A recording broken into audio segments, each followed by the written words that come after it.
La Chine peut apprendre beaucoup de la Suisse en matière d'innovation. C'est la conviction de Johann Schneiderman au terme de sa visite de 3 jours en Chine.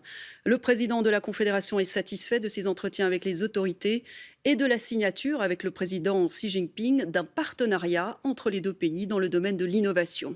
Plusieurs jeunes entrepreneurs suisses se sont déjà lancés dans l'aventure et monté leur entreprise en Chine.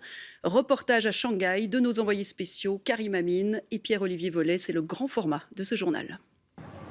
Shanghai, 23 millions d'habitants, la plus occidentale des villes chinoises. La mégapole a du rêve à vendre et il y a des clients. À 25 ans, Bastien Dumont en a déjà passé 6 en Chine. Pour ce Genevois, le déclic s'est produit dès le premier voyage.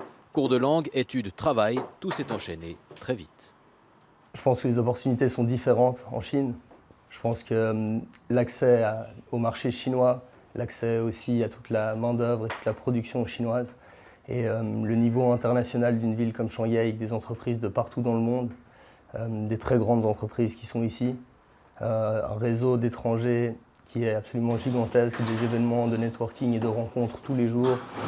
Lorsque Bastien Dumont va travailler, c'est dans sa propre société montée avec un copain genevois. Sa spécialité, faciliter l'installation en Chine pour les étrangers qui veulent tenter l'aventure. Et après 3 ans d'activité, la start-up vient de passer à la vitesse supérieure en fusionnant avec une école de langue. De plus en plus de gens ont envie de venir ici. On le voit, on a une demande qui augmente régulièrement. Et je pense que de plus en plus de Suisses sont intéressés, entendent parler de la Chine, ont envie de venir faire une expérience et découvrir le pays. Salut Pascal, ça va et toi? Bien joué pour hier. Merci. Pascal, c'est Pascal Marmier, le directeur du SwissNext de Shanghai, une structure de la Confédération qui promeut la matière grise suisse dans une Chine en pleine restructuration. Le gouvernement est vraiment en train de transformer son économie dans une économie tournée vers l'innovation. Cela, ça se décline sur plusieurs aspects.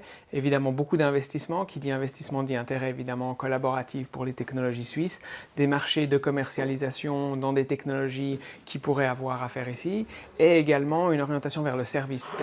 Changement de décor, loin du centre-ville. Ces dernières années, les sommes à disposition des startups ont pris des proportions gigantesques. 320 milliards de francs en 2015 selon Bloomberg. Chali est investisseur, il offre capitaux et espaces de travail acquis à une idée à vendre. Shanghai, ce n'est pas juste une ville, c'est une région. Et cette région a des écoles, des instituts technologiques, des instituts de recherche. Elle a beaucoup d'infrastructures à disposition des entreprises dans son périmètre.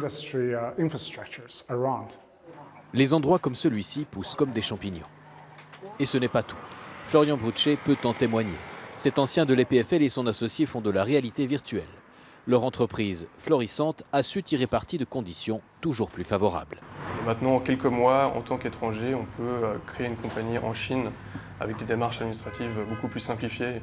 Et donc, vraiment, on voit que c'est le gouvernement chinois derrière qui soutient l'entrepreneuriat en Chine et l'innovation. Pour remodeler son économie, la Chine ne lésine pas sur les moyens. Il lui reste maintenant à prouver que la politique du rêve chinois est vraiment de taille à concurrencer le rêve américain.